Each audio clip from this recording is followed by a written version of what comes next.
Previously on our Hokkaido travel vlog, we have explored the different places in Hokkaido Prefecture, which we have visited the Asahiyama Zoo in Asahikawa, tried the snowmobile ride in Shikizai no Oka, a visit in Ken and Mary Tree in Beii, and a snowy afternoon stroll at Ningle Terrace in the forestry of Furano through a day tour we booked in Clue, and wrapped up the day by a cold evening stroll in Sapporo Clock Tower towards Odori Park. And now, we will continue strolling around Sapporo City by ourselves. So stroll with us today as we visit the former Hokkaido Government Office, the Sapporo Beer Museum, and tried an authentic Sapporo beer, a city light sightseeing in Mount Moiwa, a lift in Sapporo TV Tower, and a snowy evening stroll in Susukino. In this vlog, we will be sharing our DIY itinerary in getting to these places, as well as our travel expenses on our Hokkaido trip.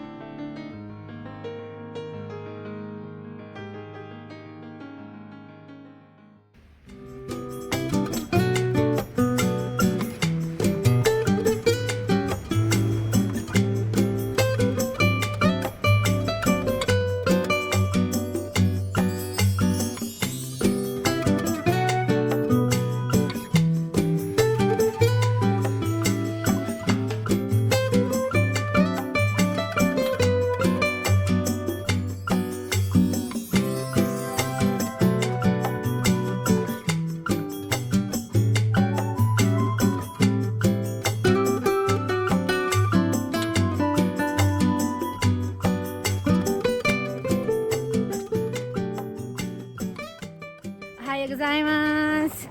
This is our day 3 here in Sapporo, and now we're strolling from our Apatu going to the Sapporo Government Office building. So it's just a walking distance from our Apatu to enjoy our morning stroll. So there are some places that are closed for winter season. So example, this botanical garden, it's closed for the season. Tanawa yung car. Nalubong sa snow. Girl, grabe lang snow din, no? Like maragi mo siya ka ng tambakanan sa snow.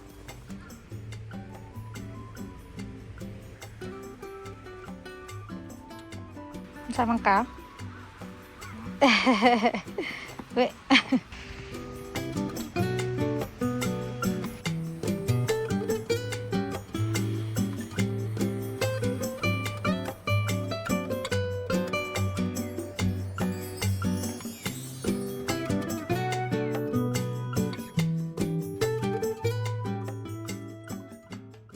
This is the former Hokkaido Government Office building, commonly known as the Red Brick Office, which made up by around 2.5 million bricks made in local Sapporo districts. It was constructed in 1888, built to serve as the central government office for Hokkaido Prefecture for approximately 80 years. And to date, it has been one of the landmarks that tourists come to visit in Sapporo. It also has a museum inside, but it was closed during our visit following a major renovation. But it was already reopened last July 2025. And after a quiet photo op on this Instagrammable landmark, we then continued our stroll going to the Sapporo Beer Museum. Since it was a fine day, we decided to just hike up getting in there, which was a good 30-minute stroll. Wow, we did that. Well, although the snow were thick on some streets, keeping us chill, but Mr. Sun was also bright that day that made the balance of the weather. It was nice looking around the city though, and a good exercise.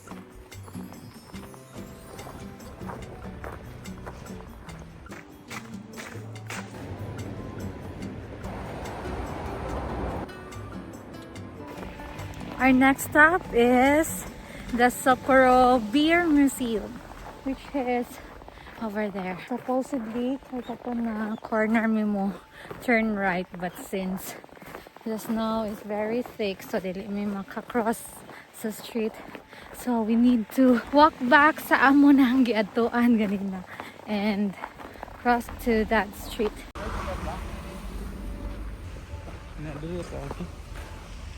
Sure ka? Check the map. So sakto na gyud ni. Wala rin tanawag map. Trust on your instinct. Sa rakata. So nanasay na sa ag dito ay. Alright.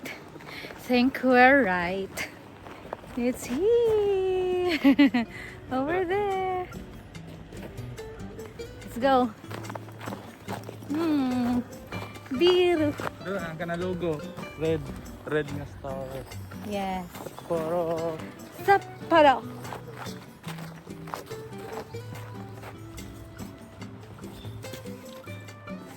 The Sapporo Beer Museum is also a historical red brick building which is originally constructed in 1890 as a factory for the Sapporo Sugar Company, later serving as a brewery and eventually converted into a museum.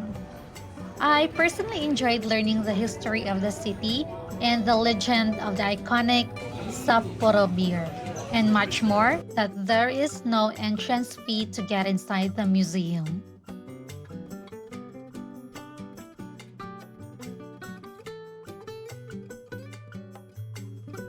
And after strolling around the museum in the upper level, we didn't miss out trying a glass of Sapporo beer, of course. Basically, all we just paid here is our drinks, which we paid around 400 yen per glass, so that's around 150 pesos. And tagay! Cheers!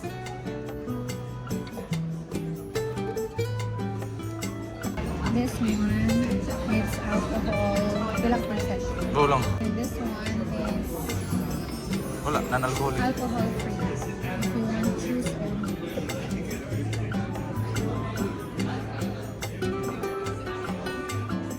And after that glass of authentic Sapporo beer, we will be proceeding to our next destination, to Mount Moiwa. But before getting in there, we were literally lost in direction. That was we boarded the wrong bus because we missed the previous bus that has a direct route from Odori Station to Ropeway Eriguchi Station. DIY stroll is fun, but this is one of the cons of DIYing your travel. Nevertheless, we enjoyed it as well. And I think it's part of the fun when traveling, getting lost and finding our way back to the route. Well, of course, to the expense of time. Agad.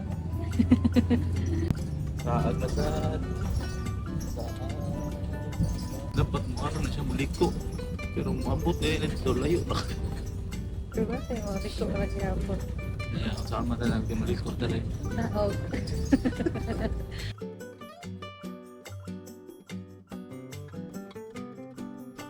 Confirmed. We took the wrong bus. So, naanami sa Maruyama. Bubo yung Google Maps. But it's okay kay ni disembark ni sa bus, then matami sa next station nakita na namo ang Moiwa Mountain, Mount Moiwa. Okay ra guro ko. Sayo ra.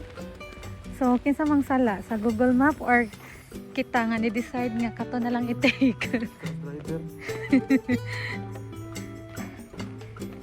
This ride out here, heading to Mount Moiwa, is the ride that we finally thought that would bring us to the right station. But again, it was a wrong bus, or I think we just missed the right station to offload, in that we missed the sunset at Mount Moiwa. And the rest is history on this cold evening stroll, which we hope we just took a cab in Maruyama. However, finally, we reached the entrance of Mount Moiwa Ropeway. We bought a ticket for 2,100 yen per head, or around 790 pesos for a round-trip fare of the ropeway. It is a scenic transportation system in Sapporo, offering an access to the summit of Mount Moiwa, which stands an elevation of 531 meters. Then after approximately 5 minutes ride, we then reached the Mount Moiwa Observatory deck, which offers a very scenic panoramic city lights view of Sapporo City. A quiet view of the streets we've been to this day.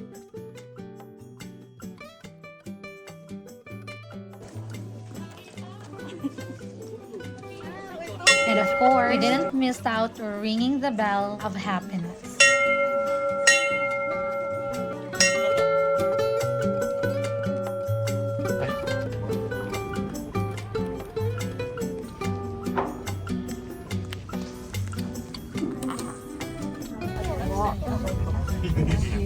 Oh.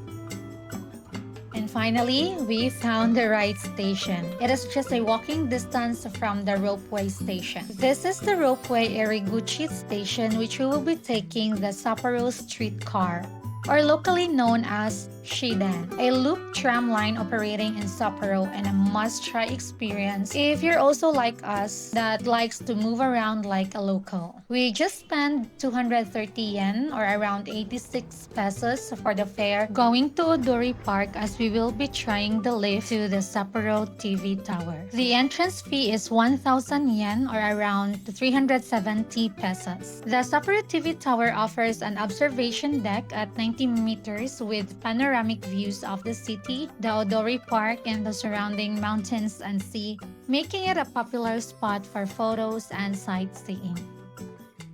It has also a souvenir shop inside where you can buy some collectibles and souvenirs. Okay, I dare you. Sige, I dare you. Okay, tilted mo na siya. Tayo magdaan. Okay ra ka na. Okay, ganun dahil tilt. Feel ko nito. Oo. Hindi. Ako ba? Hindi, ayaw, bahala ka na. Ayaw, tawag no. Nag-feel ka. Oh. Ano di ay? Oh. Sa tiil naman na. Ako ba? Ayaw ba?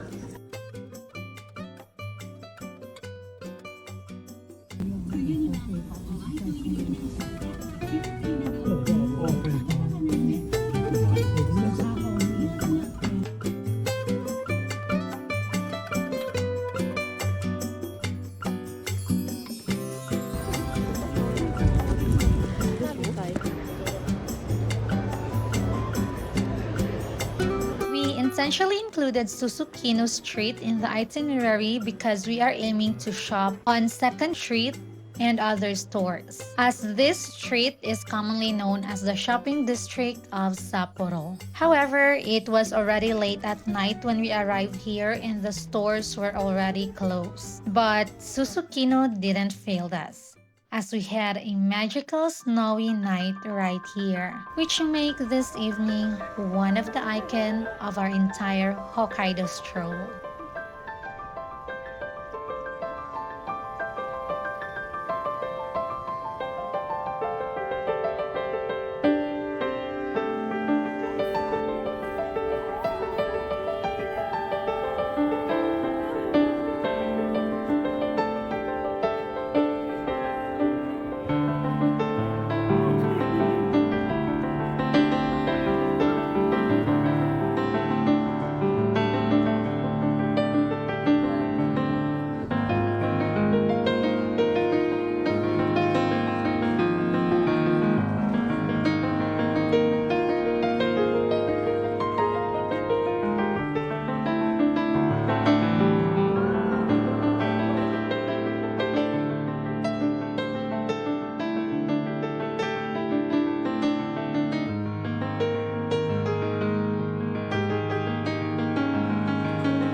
Night ends up our stroll in a beautiful and dreamy Hokkaido prefecture.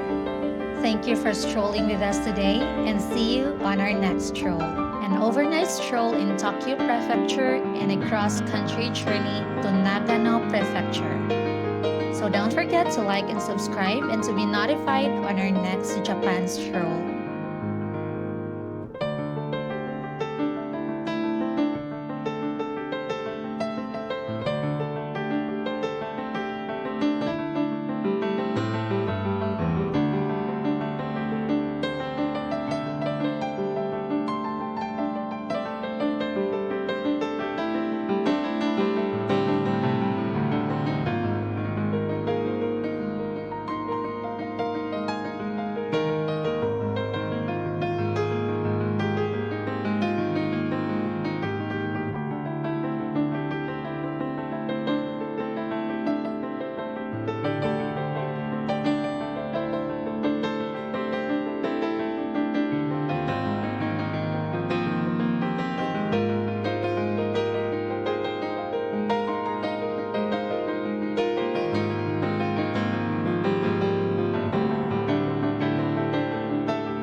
so cute.